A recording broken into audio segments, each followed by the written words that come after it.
क्या आप एक छोटा सा पपी घर लेकर आए हैं या नया पपी लाने का सोच रहे हैं, तो ये वीडियो है आप ही के लिए।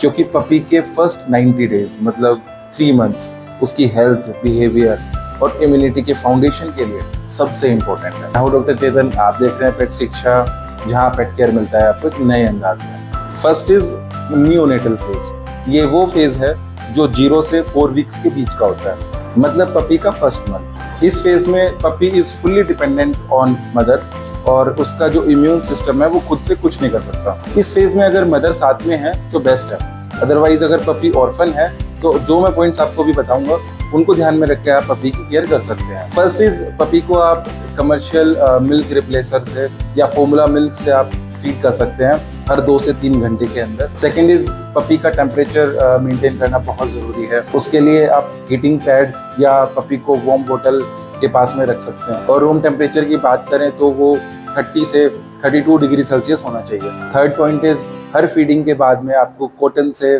उसके डिफिकेशन और यूरिनेशन रिफ्लेक्सेस को स्टिमुलेट करना होता है। नेचुरली ये जो काम होता है वो मदर टंग से करती है। फोर्थ पॉइंट इज अभी तक कोई आपको वैक्सीन या सॉलिड फूड नहीं देना है, बस इंश्योर करिए कि प्रॉपर टेम्परेचर, स्लीप और मिल्क उसे मिलता रहे। पपी की डिवॉर्मिंग स्टार्ट हो जाती है 15 डेज की एज पर और उसको फिर 3 मंथ्स की एज तक एवरी 15 डेज रिपीट करना होता है। पार्ट 2 इज ट्रांजिशनल फेज, जो कि लास्ट करता है 4 to 8 वीक्स। अब जो पपी है वो धीरे धीरे एनवायरनमेंट को समझने लगता है। इस फेज में टीदिंग स्टार्ट हो जाती है और आईज भी ओपन होने लगती है और पपी कोशिश करता है धीरे धीरे चलने की। इस फेज को वीनिंग फेज भी बोलते हैं, क्योंकि इस फेज में हमें पपी को मदर मिल्क से पपी के फूड पे शिफ्ट करना होता है। इस फेज में स्टार्ट सॉफ्ट पपी फूड और उसकी जो फीडिंग फ्रीक्वेंसी आपको रखनी है वो 5 to 6 मील्स रखनी है पर 24 आवर्स। याद रहे कि पपी को हमें 90 डेज की एज तक बिल्कुल बात नहीं करना है और अगर क्लीनिंग की जरूरत पड़े तो आप एक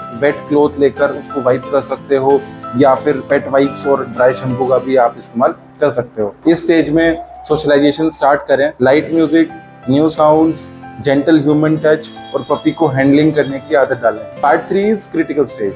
इस स्टेज की जो ड्यूरेशन होती है वो 8 to 12 वीक्स होती है और यही सबसे इम्पोर्टेंट स्टेज है।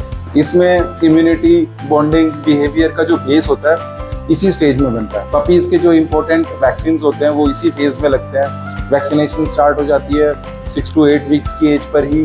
जो फर्स्ट लगता है वो DHPTIL लेप्टो का लगता है। 3 to 8 वीक्स के बाद उसका बूस्टर लगता है और at the age of 3 months rabies का वैक्सीन लगता है। डाइट की बात करें तो इस फेज में आप हाई प्रोटीन, DHA और ओमेगा 3 रिच पपी फूड आप दे सकते हैं। साथ में कैल्शियम सिरप और मल्टीविटामिन सिरप भी आप दे सकते हो अगर आपके वेट ने एडवाइस किया हो तो। इस फेज में हम बेसिक ट्रेनिंग स्टार्ट कर सकते हैं, जैसे कि name recognition, toilet training, mat based या फिर न्यूज़पेपर बेस्ड बेसिक कमांड जैसे कि seat, stay, no.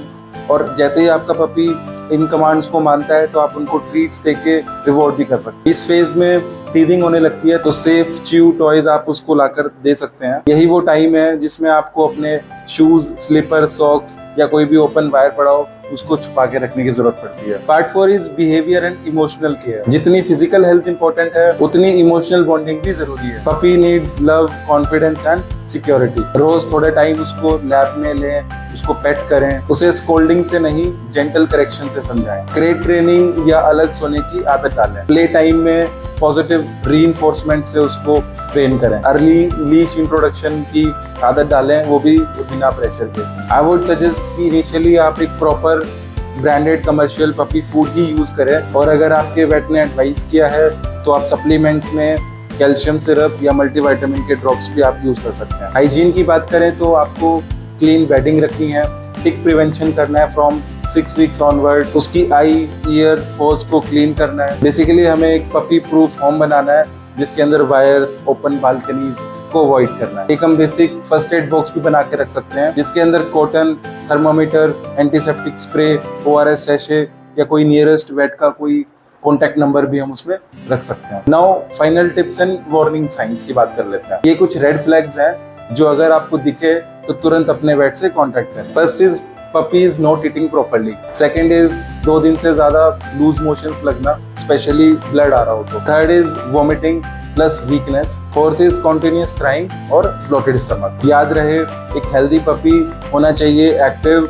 Alert, with clean eyes and coat and curious. So friends, जो पपी के फर्स्ट 90 डेज होते हैं यही उसकी लाइफ के बिल्डिंग ब्लॉक्स होते हैं। आपका प्यार और थोड़ी सी साइंस बनाता है एक हेल्दी, हैप्पी और एक वेल बिहेव्ड डॉग। अगर आपको ये वीडियो हेल्पफुल लगा हो तो सब्सक्राइब कीजिए पेट शिक्षा को और ये वीडियो उन तक जरूर पहुंचाइए जो नया पपी लेने का सोच रहे हो। मैं हूं डॉक्टर चेतन, आप देख रहे थे पेट शिक्षा और मिलते हैं ऐसे ही किसी इंफॉर्मेटिव एपिसोड में।